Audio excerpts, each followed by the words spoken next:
مومنو، جب تم میں سے کسی کی موت آ موجود ہو تو شہادت کا نصاب یہ ہے کہ وصیت کے وقت تم مسلمانوں میں سے 2 مرد عادل یعنی صاحب اعتبار گواہ ہوں، یا اگر مسلمان نہ ملیں اور تم سفر کر رہے ہو اور اس وقت تم پر موت کی مصیبت واقع ہو تو کسی دوسرے مذہب کے 2 شخصوں کو گواہ کر لو۔ اگر تم کو ان گواہوں کی نسبت کچھ شک ہو تو ان کو عصر کی نماز کے بعد کھڑا کرو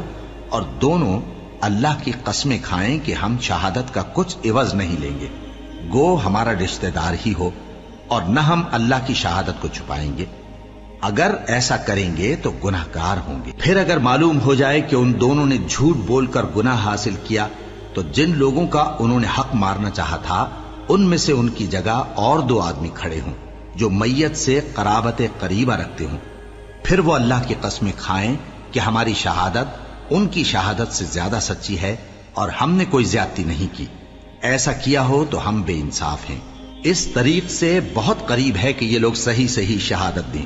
یا اس بات سے خوف کریں کہ ہماری قسمیں بھی ان کی قسموں کے بعد رد کر دی جائیں گی۔ اور اللہ سے ڈرو اور اس کے احکام کو توجہ سے سنو، اور اللہ نافرمان لوگوں کو ہدایت نہیں دیتا۔ وہ دن یاد رکھنے کے لائق ہے جس دن اللہ پیغمبروں کو جمع کرے گا، پھر ان سے پوچھے گا کہ تمہیں کیا جواب ملا تھا۔ وہ عرض کریں گے کہ ہمیں کچھ معلوم نہیں، تو ہی غیب کی باتوں سے واقف ہے۔ جب اللہ عیسیٰ سے فرمائے گا کہ اے عیسیٰ ابن مریم، میرے ان احسانوں کو یاد کرو جو میں نے تم پر اور تمہاری والدہ پر کیے، جب میں نے روح القدس یعنی جبرائیل سے تمہاری مدد کی،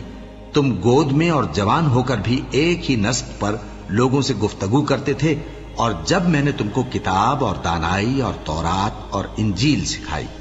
اور جب تم میرے حکم سے مٹی کے پرندے کی شکل بناتے پھر اس میں پھونک مار دیتے تھے تو وہ میرے حکم سے سچ مچ کا پرندہ بن جاتا تھا،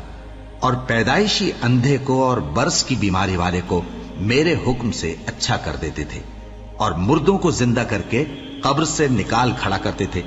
اور جب میں نے بنی اسرائیل کے ہاتھوں کو تم سے روک دیا جب تم ان کے پاس کھلے ہوئے نشان لے کر آئے تو جو ان میں سے کافر تھے کہنے لگے کہ یہ تو کھلا جادو ہے۔ اور جب میں نے حواریوں کی طرف حکم بھیجا کہ مجھ پر اور میرے پیغمبر پر ایمان لاؤ،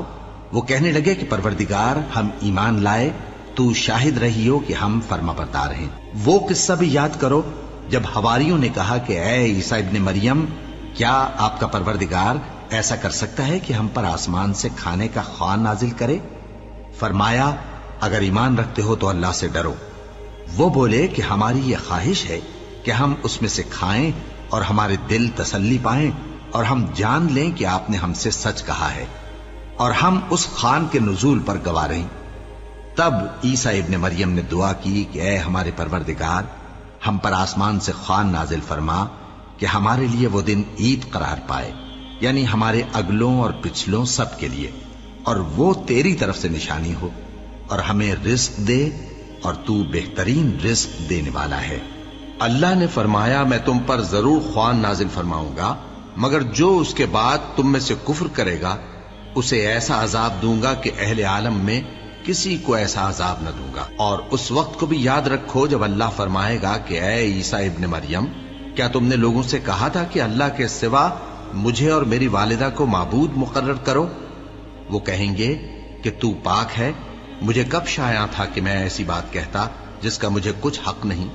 اگر میں نے ایسا کہا ہوگا تو تجھ کو معلوم ہوگا، کیونکہ جو بات میرے جی میں ہے تو اسے جانتا ہے،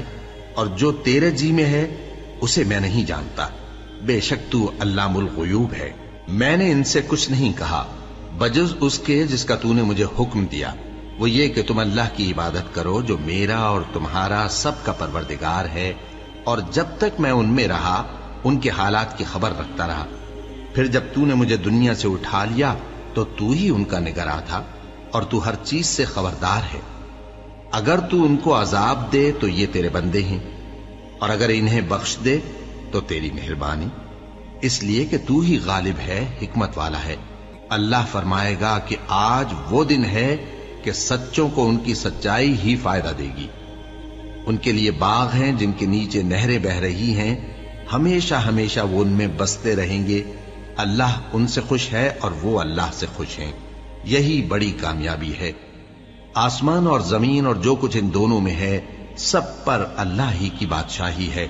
اور وہ ہر چیز پر قادر ہے۔